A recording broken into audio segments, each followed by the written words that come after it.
이 저녁에 오신 여러분들 사랑하고 축복하고 우리 앞뒤 좌우에 있는 분들 한번 인사했으면 좋겠습니다. 새해 하나님의 은혜가 가득하시기를 바랍니다.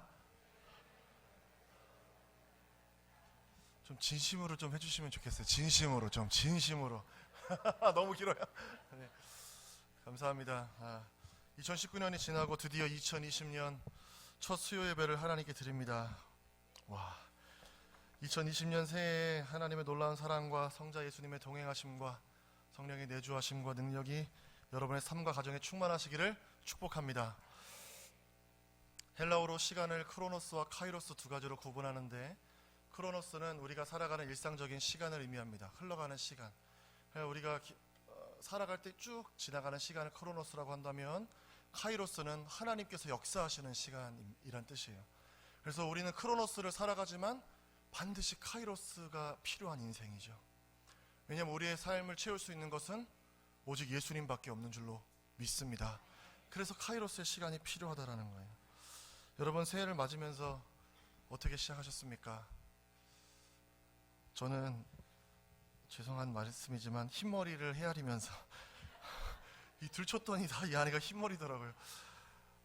그래서 헤아리다, 정확히 얘기하면 헤아리다 포기하면서 새해를 맞이했습니다.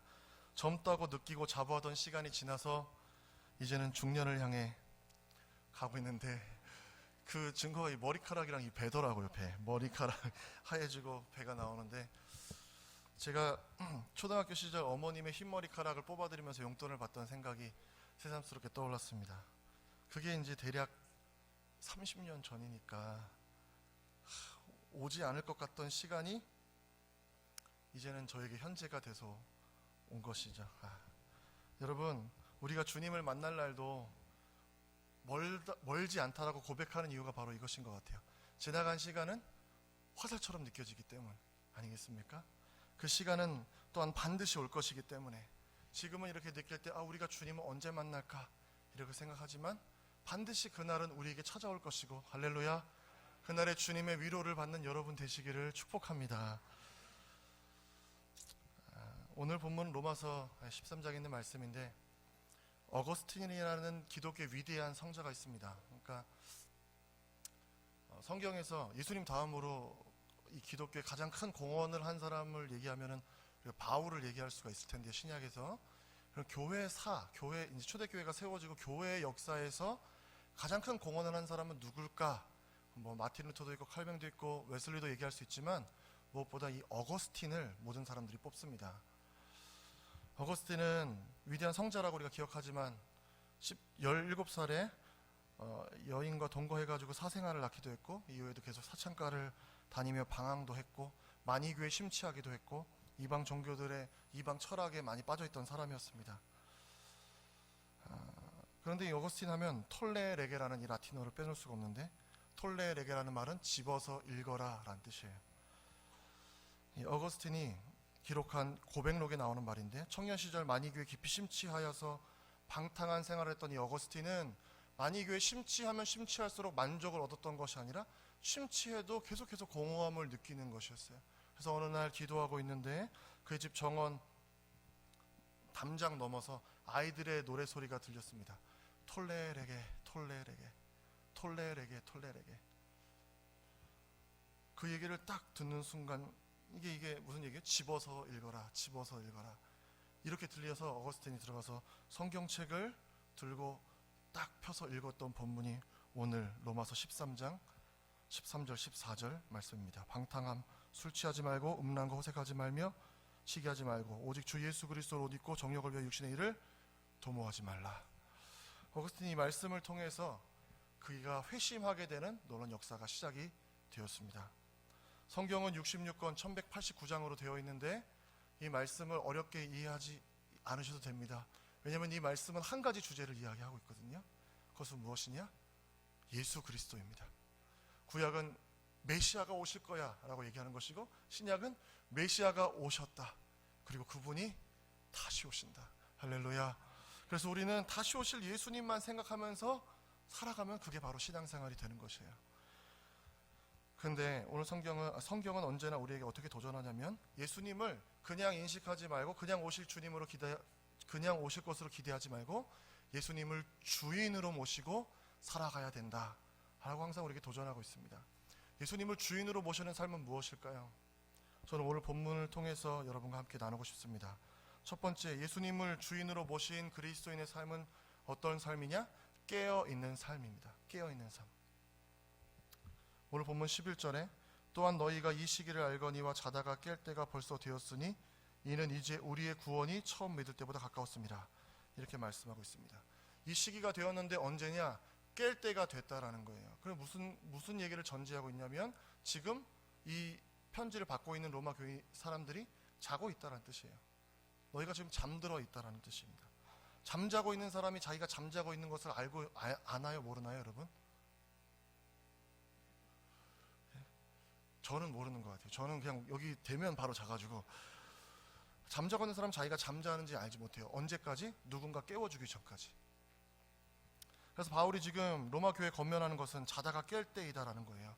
너희가 지금 성도가 되었지만 그냥 잠자는 듯이 신앙생활하면 안 되고 깨어날 때다. 깨어 있어야 할 때다. 이렇게 도전하고 있는 것입니다. 마태복음 26장에는 예수님의 겟세마네 기도가 기록이 되어 있습니다. 예수님께서 십자가를 지시기 위해 예루살렘에 올라가셔서 목요일날 제자들과 함께 성만찬을 나누시고 그리고 겟세마네 그 새벽에 기도하러 가신 거예요. 제자들한테 너희는 여기 있어라. 베드로, 야고보, 요한을 좀 더 데리고 더 위에 올라가셔서 내가 지금 심히 고민하고 죽게 되었으니까 날 위해서 깨어 있어라. 이렇게 하고 예수님이 올라가셔서 겟세마네 기도를 드리시죠. 한참을 기도하십니다. 그 기도의 내용은 아버지여 만일 할만하시거든 이 잔을 내게서 지나가게 하옵소서. 그러나 나의 원대로 마옵시고 아버지의 원대로 하옵소서. 기도를 마치고 제자들을 보러 갔는데 제자들이 뭐하고 있었나요? 자고 있었어요. 진짜 예수님은 진짜 인내하시는 예수님이신 것 같아요. 제자들이 자고 있을 때 뭐라고 하시냐면 마음은 원이로되 육신이 약하도다 하시면서 다시 한번 깨어있어라 이렇게 말씀하세요. 저 같았으면 그렇게 못했을 것 같아요. 새끼들이 지금 상황이 어떤 상황인데 지금 자고 있어? 막 이러면서 깨우지 않을까요? 뒤통수를 때리면서. 근데 예수님은 그렇게 말씀하시는 거예요. 그리고 나서 또 기도하러 갔다가 돌아오시니까 또 자요.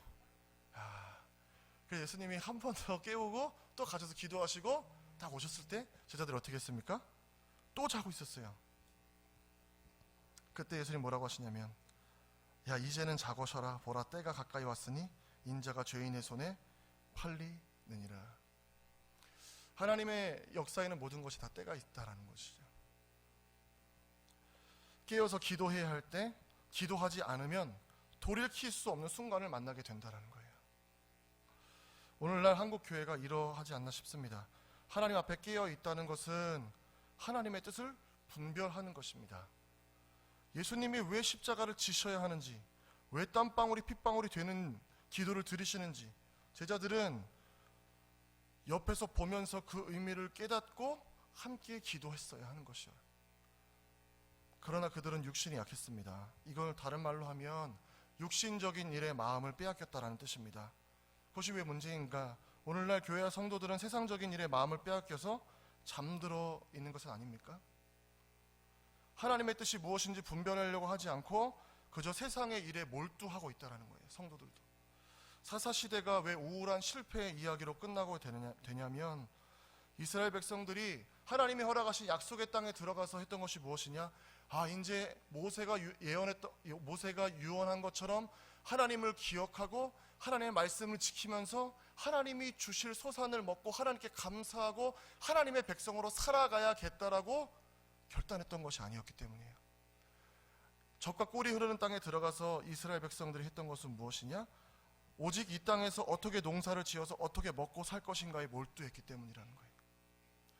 신명기 11장 16절부터 모세가 이렇게 이야기하는데 너희는 스스로 삼가라. 두렵건대 마음에 미혹하여 돌이켜 다른 신들을 섬기며 그것에게 절함으로 여호와께서 너희에게 진노하사 하늘을 닫아 비를 내리지 아니하여 땅이 소산을 내지 않게 하심으로 너희가 여호와께서 주신 아름다운 땅에서 속히 멸망할까 하노라.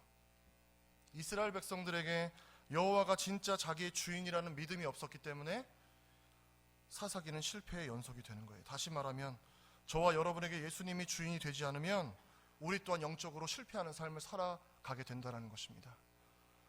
타사기에서 이스라엘 백성들이 여호와를 주인으로 모시지 않아도 먹고 살 수 있었어요. 왜? 심으면 그 땅에서 소산이 났거든요. 먹고 살 수가 있었어요. 이방 백성들과 즐겁게 놀았고 그 문화에 흡수되었어요. 잠깐 이방 민족의 공격으로 인해서 어려움을 당하는 것이 있었을 뿐, 그것만 지나면 그럭저럭 지낼 수 있는 땅이 가나안 땅이었습니다. 왜 그렇게 생각하느냐? 그런 어려움은 모든 사람들에게 다 있다라고 생각하기 때문이에요. 이것이 오늘 우리가 깨어 있어야 하는 이유입니다. 우리도 예수님을 굳이 주인으로 모시지 않고 살아도 우리에게 먹고 살 것이 있고 벌이가 있고 생활이 되기 때문이죠. 직장이랑 세상에서 조금 어려움 당하지만 이 땅에 사는 모든 사람들, 예수님 믿든 믿지 않든 모든 사람들이 다 그렇게 어려움 당하면서 살고 있지 않나? 이렇게 생각할 때 우리가 잠들게 되는 것입니다.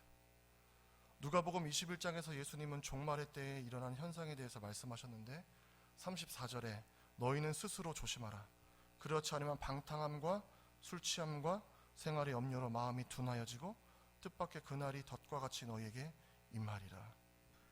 방탕함, 술취함, 생활의 염려, 이 세 가지가 다 무엇입니까? 말씀에 의해서 컨트롤이 안 되는 상태라는 거예요. 하나님이 하나님을 섬기라고 주신 자유의지를 자기 육체를 위해서 방탕함과 술취함에 그리고 생활의 염려에 내어 맡길 때 그것이 바로 잠든 상태라는 거예요. 사랑하는 여러분, 새해에는 하나님 앞에 깨어있는 성도가 되시기를 축복합니다. 어떻게 깨어나냐? 어떻게? 오늘 본문에서는 두 가지를 하라고 하는데 12절, 14절 말씀을 한번 같이 읽었으면 좋겠습니다. 12절 시작. 밤이 깊고 낮이 가까웠으니 그러므로 우리가 어둠의 일을 벗고 빛의 갑옷을 입자. 14절. 오직 주 예수 그리스도로 옷 입고 정욕을 위하여 육신의 일을 도모하지 말라. 아멘. 두 가지인데 첫 번째는 뭐예요? 어둠의 일을 벗어버려라라는 거예요. 어둠의 일을 벗으라는 거예요. 프랑스의 학자 아르놀트 반 게네프는 통과 의례라는 말을 처음 사용했어요. 통과 의례라는 말 다 들어보셨죠? 그러니까 수많은 인생을 지켜보면서 인생에는 반드시 거쳐야 할 중요한 고비들이 있다는 걸 발견했는데 출생과 결혼과 죽음이 그렇다는 거예요. 근데 통과 의례에 공통된 속성이 있다라고 이야기합니다. 그것은 무엇이냐면 과거와 단절이 되어야 한다는 거예요. 그래야 성숙한다는 거예요. 남자건 여자건 결혼하면 전 여친, 전 남친과 연락하면 됩니까? 안 됩니까? 할렐루야. 안 됩니다. 안 됩니다. 큰일 납니다. 단절해야 돼요. 그래야 아름다운 가정으로 나아갈 수가 있게 되는 것이죠. 오늘 본문은 어둠의 일을 벗어버리라고 이야기합니다. 우리 안에 있는 어두운 것들은 13절에 부연 설명이 되어 있는데 방탕함, 술취함, 음란함, 호색함, 다툼과 시기입니다. 이런 것들과 단절해야 되는 거예요. 이걸 끊어버려야 한다는 것이에요. 그리고 어떻게 해야 되냐면 빛의 갑옷을 입으라는 거예요. 그러니까 어둠의 일을 벗어버리고 빛의 갑옷을 입어야 한다라고, 그래야 깨어있는 것이라고 말씀하시는 것입니다. 오늘 본문에 빛의 갑옷이라고 되어 있는데 이 에베소서에서는 이 개념이 하나님의 전신갑주로 더 자세하게 설명이 되어 있습니다. 하나님의 전신갑주는 모두 6개인데 진리의 허리띠, 의의 호심경, 복음의 평안에 예비한 신발, 믿음의 방패, 구원의 투구, 성령의 검, 하나님의 말씀. 그러니까 허리, 가슴, 발, 왼손, 머리, 오른손 이렇게 외우시면 돼요. 그러니까 허리띠, 호심경, 신발, 믿음의 방패, 투구, 그 다음에 성령의 검. 이 전신갑주의 용도는 무엇이냐? 에베소서에서는 이렇게 설명해요. 하나님의 전신갑주를 취하라. 이는 악한 날에 너희가 능히 대적하고 모든 일을 행한 후에 서기 위함이라. 악한 날에 대적하고 서기 위해서 하나님의 전신갑주, 빛의 갑옷을 입어야 한다는 거예요. 갑옷은 전쟁을 위해 입는 옷입니다. 그래서 성도는 이 땅에서 어떤 삶을 살아가는 사람이냐면 영적인 전쟁을 사는 사람이라는 거예요. 어둠의 옷을 벗고 빛의 갑옷을 입으라 라고 하면 우리가 생각하는 것이 내 힘으로 어둠의 일도 벗어버릴 수 있고 내 힘으로 빛의 갑옷을 입을 수 있다라고 생각합니다. 그래서 이 본문을 되게 도덕적으로 윤리적으로 생각하기 쉬운데 이 본문을 자세히 살펴보면 우리는 더 깊은 의미를 발견할 수가 있습니다. 왜냐하면 성경에서 인간은 어떤 존재이냐? 전적으로 타락한 존재입니다. 아무런 선의 가능성이 없는 존재가 인간이라고 이야기해요. 그래서 우리는 우리의 힘으로 죄를 이길 수가 없다는 것이죠. 우리의 힘으로 살아간다면 우리는 더욱 힘써서 우리의 정욕을 위해 살아가는 존재가 바로 인간이라는 거예요. 하나님의 전신갑주를 잘 살펴보면 6가지 모든 것은 내 안에 있는 것이 아니라 위로부터 오는 것임을 우리는 깨닫게 됩니다. 진리의 허리띠, 호심경, 의의 호심경이라는 거예요. 신발은 복음의 평안으로 예비된 것입니다. 방패는 믿음으로 된 것이고, 투구는 구원으로 된 것이고, 칼은 하나님 말씀 성령으로 된 것입니다. 여러분, 진리와 의와 복음의 평안과 믿음과 구원과 성령, 하나님 말씀은 다 어디서 오느냐? 하나님께로부터 오는 것이죠.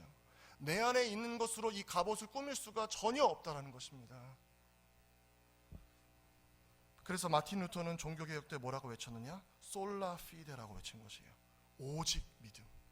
피데 믿음 이렇게 해도 되는데 그렇게가 아니라는 거예요. 오직 믿음. 인간에게 있는 것으로는 아무것도 이룰 수 없다라는 거예요. 구원은. 어둠의 일을 벗어버리는 것도 무엇으로 가능하냐? 오직 믿음으로 가능하다라는 거예요. 우리의 행위가 아닙니다. 빛의 갑옷을 입는 것도 그럼 무엇으로 가능하냐? 오직 믿음으로 가능하다라는 거예요. 우리가 예수님을 믿을 때 그분이 내게 진리가 되시고 나의 의가 되시고 내게 평안을 주시고 믿음을 주시고 구원을 주시고 성령으로 우리 안에 함께하는 역사가 있기 때문에 우리가 어둠의 일을 벗어버리고 빛의 갑옷을 온전히 입을 수가 있다는 거예요. 우리는 교회 안에 있는 율법주의를 그래서 경계해야 되죠. 내가 어떻게 할 수 있다는 긍정이 아니라는 거예요. 오직 내 안에 계신 예수님이 하신다는 것. 이것이 바로 복음입니다. 로마서는 1장부터 인간의 부패와 죄의 실상을 고백하는데, 이 로마서의 변곡점을 찍는 구절은 무엇이냐면 로마서 8장입니다. 8장 1, 2절인데, 그러므로 이제 그리스도 예수 안에 있는 자에게는 결코 정죄함이 없나니 이는 그리스도 예수 안에 있는 생명의 성령의 법이 죄와 사망의 법에서 너를 해방하였습니다. 할렐루야. 제가 예수님을 처음 인격적으로 경험했을 때 중학교 2학년 때인데, 그때 어떤 소원이 생기냐면 말씀을 읽고 싶다라는 소원이 생기더라고요. 말씀을 읽고 싶다. 그래서 그때 기드온 협회라는 데서 이렇게 학교 앞에서 요만한 쪽 성경을 나눠서 신약 성경과 시편, 파란색, 갈색 이렇게. 그래서 이거를 안주머니에다 넣고 다니면서 쉬는 시간마다 그걸 꺼내서 읽었어요. 왜냐면 그때는 스마트폰이 없어요. 그때는 삐삐 이런 그런 시대였거든요. 그래서 그걸 읽는데 그거를 읽을수록 제 안에 어떤 마음이 들었냐면, 나는 되게 의롭구나. 나는 쉬는 시간에도 성경책 읽으니까 나는 되게 의롭구나. 그런 생각이 들었어요. 근데 어느 날 로마서 3장을 딱 읽는데, 모든 사람이 죄를 범하였으며 하나님의 영광에 이르지 못했다. 이 말씀을 딱 읽는데 머리 뒤통수를 한데 빵 얻어맞는 것 같은 거예요. 나는 하나님의 영광을 위해서 쉬는 시간에도 성경책을 읽는데 10분 동안 8분 동안 성경책 읽고 1분 동안 화장실 갔다 오는데 나는 이런 의로운 삶이 아닌가? 그런데 인간의 전적 부패라는 것을 그때 깨닫지 못했을 때예요. 그 말씀을 읽고 그래, 나는 내 안에 아무런 가능성이 없는 존재구나. 그래서 나한테 예수님이 필요하구나. 그것을 깊이 깨닫게 되었습니다. 예수 그리스도 안에 있는 자에게 결코 정죄함이 없다. 이 말씀 뭐냐면 오직 구원은 예수님만 통해서만 가능하다라는 거예요. 예수님 아니고서는 인간의 구원을 이룰 수 있는 것이 아무것도 없다라는 선언입니다. 빛의 갑옷을 입고 낮에와 같이 하나님께 산 제물로 드려진 사랑의 삶을 살라는 말씀이 바로 이 8장 이후부터 이어지는 거예요. 성도는 그러면은 예수 그리스도 안에 있기 때문에 구원을 얻었기 때문에 어떤 삶을 살아야 되냐? 하나님 앞에 산 제물로 드려진 삶을 살고 이웃을 사랑하고 내 형제를 용납하고 이러한 삶을 살아가야 한다라고 로마서가 이야기하는 것이에요. 그런데 이 삶은 어떻게 가능하냐? 그리스도인들이 좀 더 도덕적이기 때문에, 윤리적이기 때문에, 착하기 때문이 아니라는 거예요.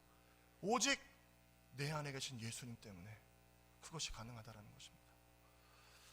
이것을 다시 말하면 오직 예수 그리스도를 주님으로 믿고 고백하는 자들에게는 누구나 이 삶이 가능하다라는 것이에요. 동시에 이 삶이 없다면 나의 주인은 오직 예수 그리스도가 맞는가? 이걸 점검하셔야 한다는 것입니다. 나는 예수님을 믿고 나는 교회를 다닌다고 10년, 20년 신앙생활 하지만 내 안에 이러한 능력이 없어요. 나는 아직도 방탕하고 술 취하고 어둠의 일 가운데 있고 빛의 갑옷을 입으려고 하지 않고 있다면 나의 주인은 예수님인가? 다시 한번 점검하셔야 된다는 거예요.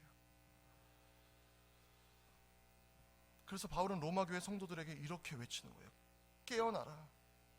깨어나라. 로마서는 로마 교회 성도들에게 쓴 편지 아닙니까? 성도들에게 뭐라고 얘기하면 깨어나야 한다는 거예요. 깨어서 오직 예수 그리스도로 옷 입으라 라는 것이죠.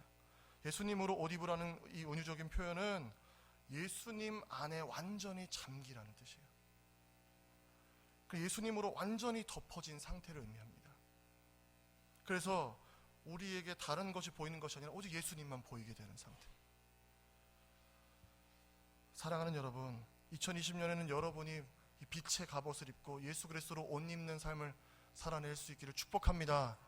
그러기 위해서 여러분에게 세 가지를 도전하고 싶습니다. 첫 번째는 말씀을 읽자. 따라서 할까요? 말씀을 읽자. 성경 말씀은 아무리 많이 읽어도 지나침이 없습니다. 읽으면 읽을수록 달고 오묘한 그 말씀. 할렐루야. 이것이 저와 여러분의 고백이 되기를 바랍니다. 1월 1일이 되었습니다. 올해는 또 한 가지 결단을 하잖아요. 올해는 성경 일독을 반드시 하리라. 창세기부터 시작해서 출애굽기까지 가는데 레위기에서 그냥 정신이 혼미해지는 거예요. 이게 무슨 말이야. 그래서 요단강을 건너야 되는데 요단강 건너지 못하고 항상 돌아오기는 이런 일들이 많은데 올 한 해는 성경 일독 이상 할 수 있는 여러분 되시기를 바랍니다. 요한복음 1장 1절은 이렇게 말씀하는 태초에 말씀이 계시니라. 이 말씀이 하나님과 함께 계셨으니 이 말씀은 곧 하나님이시니라. 말씀이 곧 예수님이에요. 말씀을 읽을 때 그래서 예수님으로 충만하게 되는 것입니다, 여러분. 그래서 올 한 해 어느 해보다도 이 말씀을 사랑하시면서 말씀을 가까이 하시고 말씀을 읽으시고 씹고 뜯고 맛보고 즐기는 여러분 되시기를 바랍니다. 요즘에는 이 성경책, 이 스마트폰에도 성경 앱이 있어가지고 얼마나 쉽습니까? 할렐루야. 그렇잖아요. 그리고 요즘에 또 무슨 성경도 있어요. 읽어주는 성경도 있더라고요.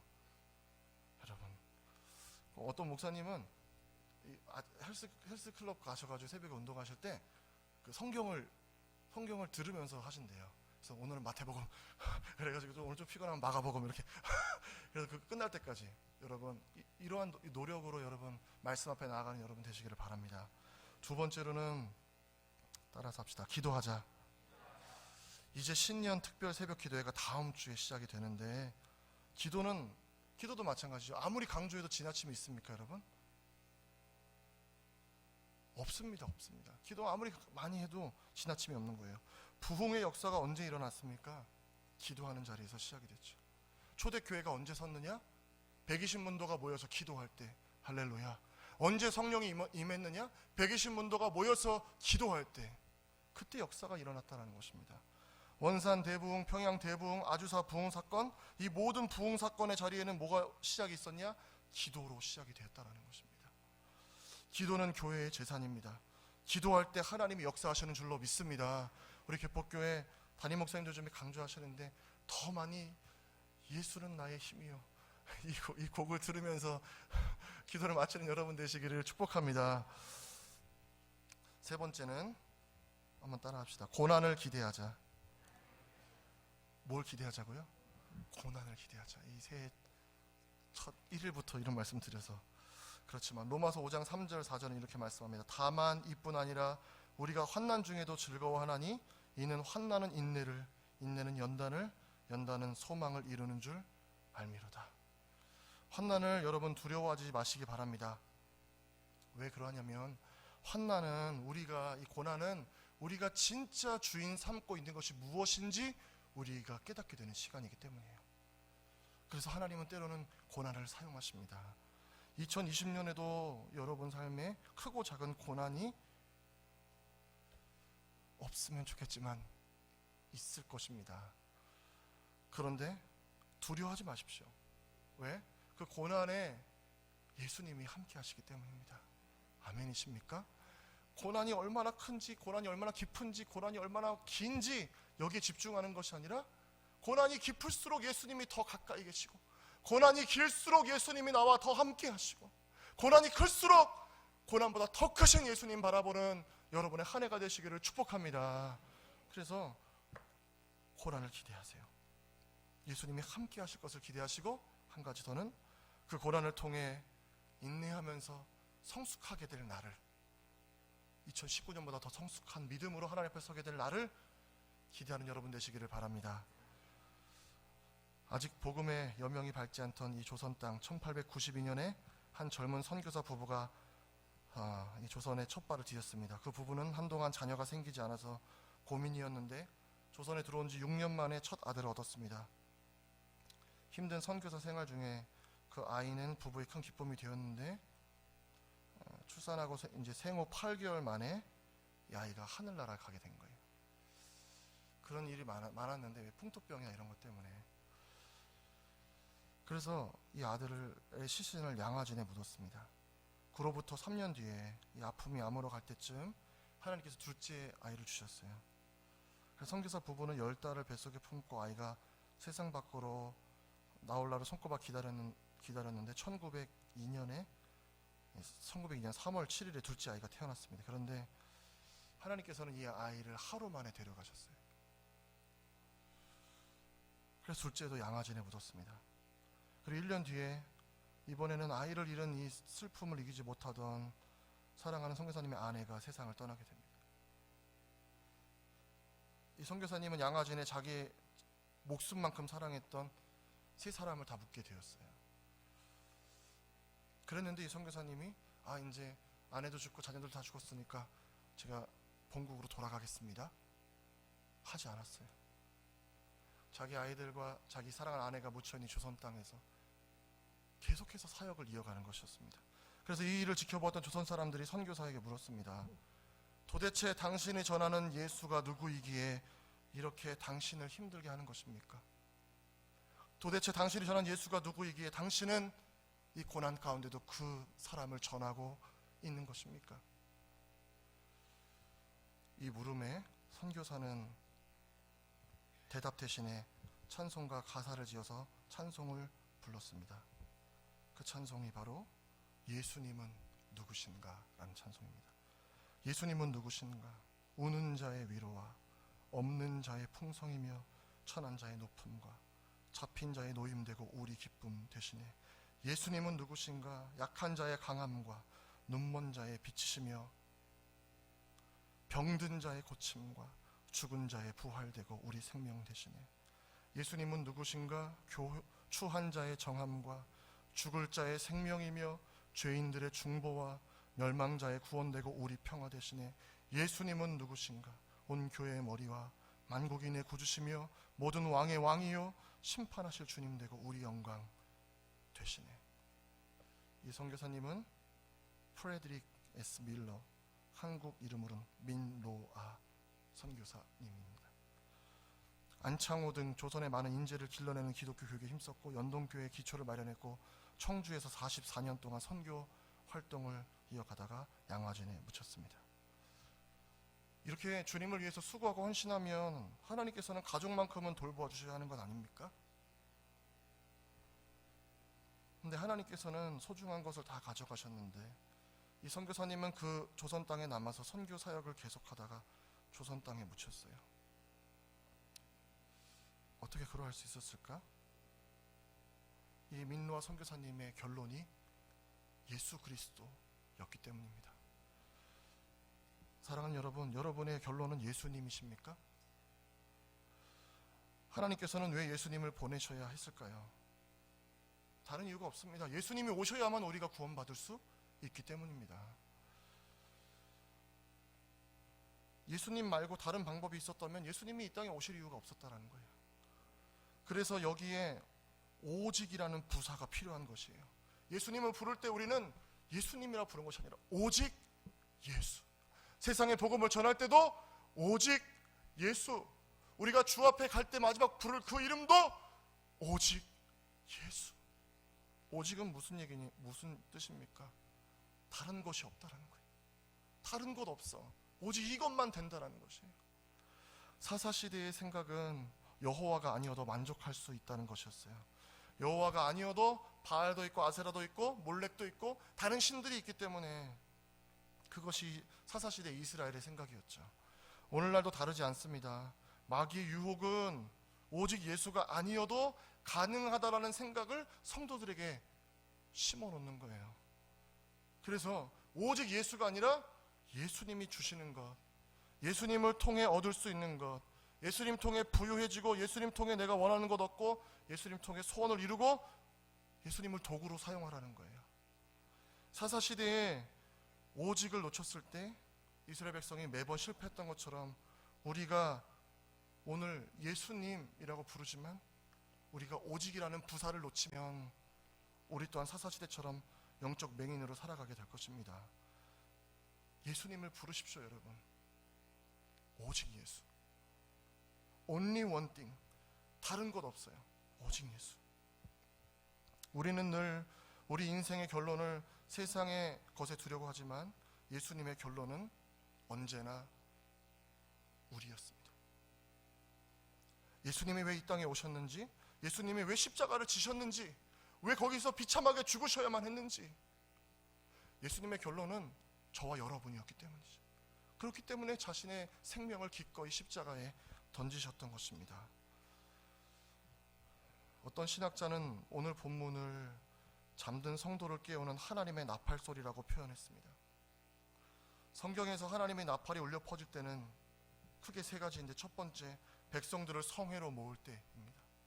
두 번째는 이스라엘 백성이 전쟁에 참여해야 할 때이고, 세 번째는 하나님이 임재하실 때 이스라엘은 회중 가운데서 나팔을 불었습니다.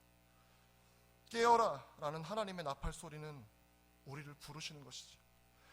깨어라 라는 하나님의 나팔 소리는 지금 쉴 때가 아니라 빛의 갑옷을 입고 영적 전쟁터로 나아가야 할 때라고 우리를 깨우는 것이죠. 깨어라 하시는 것은 너 혼자 싸우지 않는다. 주님이 임재하신다. 주님이 우리와 함께 하신다. 임재의 선포입니다. 2020년이 시작되었습니다. 여러분, 주님의 이 부르심을 듣고 계십니까? 아니면 아직도 잠들어 계셔서 그 부르심에 응답하지 못하고 계시지 않습니까? 깨어라 라는 부름에 오직 주 예수 그리스도로 옷 입고 주님 앞에 전진하는 여러분의 2020년 신앙생활이 되시기를 간절히 축복합니다.